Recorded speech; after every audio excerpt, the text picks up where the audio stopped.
Hello again. Today I'm going to make another stab at the dedication, which I'll call Dedication 1 by Wolfgang von Goethe. The dedication he wrote in 1784.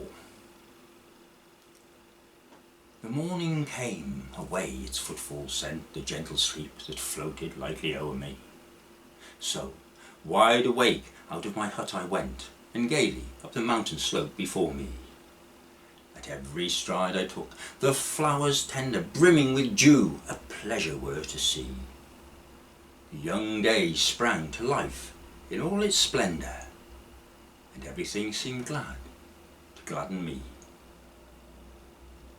As I climbed from off the meadow ground, a white and filmy mist began to hover.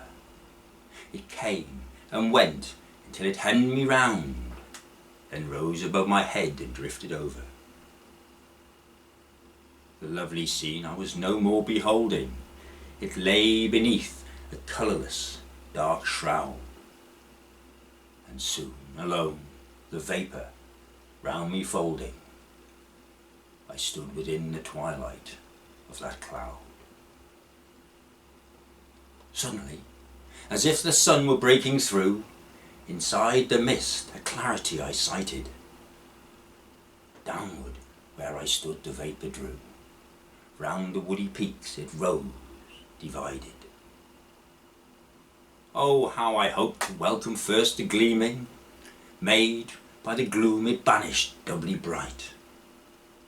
The draughts of air in battle still were streaming, when I was dazzled by a rush of light.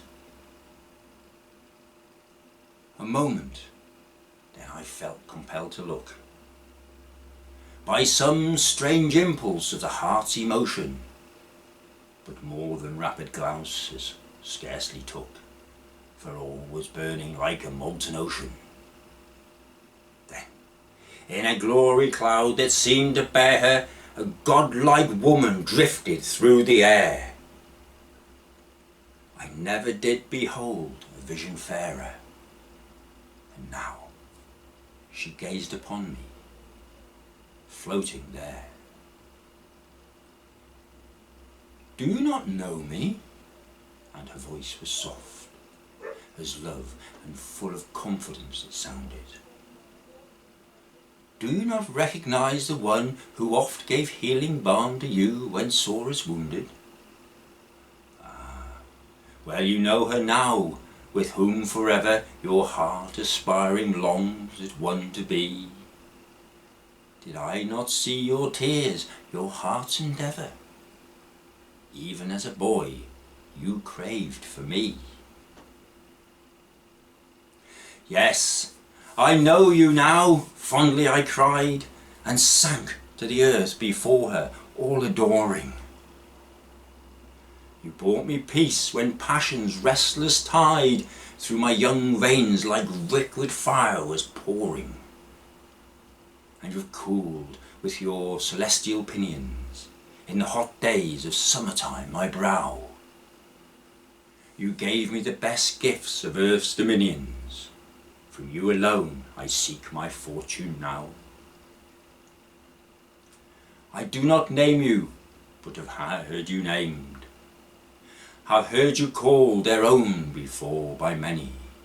All eyes believe their glance at you is aimed, and yet your radiance is far too fierce for any. Oh, many friends I had when lost I wandered. I know you now and stand almost alone. I veil your light too precious to be squandered, and share my fortune as I must with none. She smiled and said, and it was wise of me to have revealed but little, needful filling, of crude delusions you are scarcely free, scarce master of a childish kind of willing. You think yourself so far above your brothers, neglect your duty as an, but cease.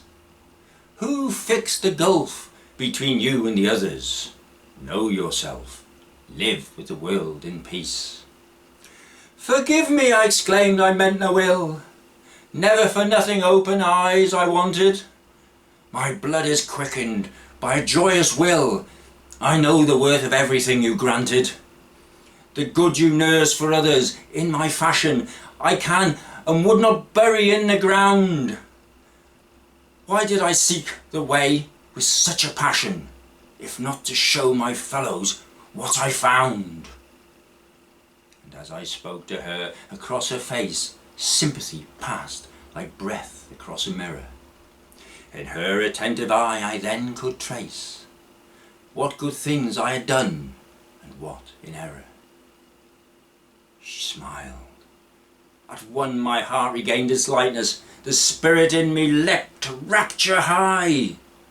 Now without fear I could approach her brightness, and look upon her close with inward eye. She reached her hand out now among the thin ethereal haze that rounded her presence hovered. Slowly it shrank and coiled her grasp within, and straight the scene lay again there uncovered. Again my eye could scan the valley meadow, and as I looked the sky was clear and bright. I saw her hold a veil without a shadow. I rippled round her, folding in the light. I know you, all your weakness, all that yet is good in you, and lives and glows I've measured. She said, her voice I never shall forget, except the gift that long for you was treasured. Happy the man and strong, for he is shriven, who takes this gift with soul serene and true. By truth the veil of poetry is given, woven of the sunlight, the morning dew. Throw it in the air when underneath the blaze of noon you and your friends are glowing. Fragrance of flowers and spices you'll breathe, vesperal wind around you coolly blowing. Blasts and alarms of earth will cease their riot, the tomb will be bed of cloud in flight, every wave of life will then be quiet, the day delicious, luminous with night. Come then, my friends, and whether with he load, or heavy cares you struggle on, or whether, blessing begun anew, sprinkle your road with flowers, golden fruit that doth not wither. We go as one toward one more tomorrow. That is how we live in joy secure. And when for us our children's children sorrow, for their delight still must our love endure. Right, that was much better. I didn't have the cars there. It's a very bright day today, and I think I'm sweating more than he would have done with such a wondrous apparition in front of him. Anyway, I hope you enjoyed it. I hope I haven't destroyed it too much. That was the dedication, 1784. Thank you for listening, thank you for watching, and until next time, goodbye.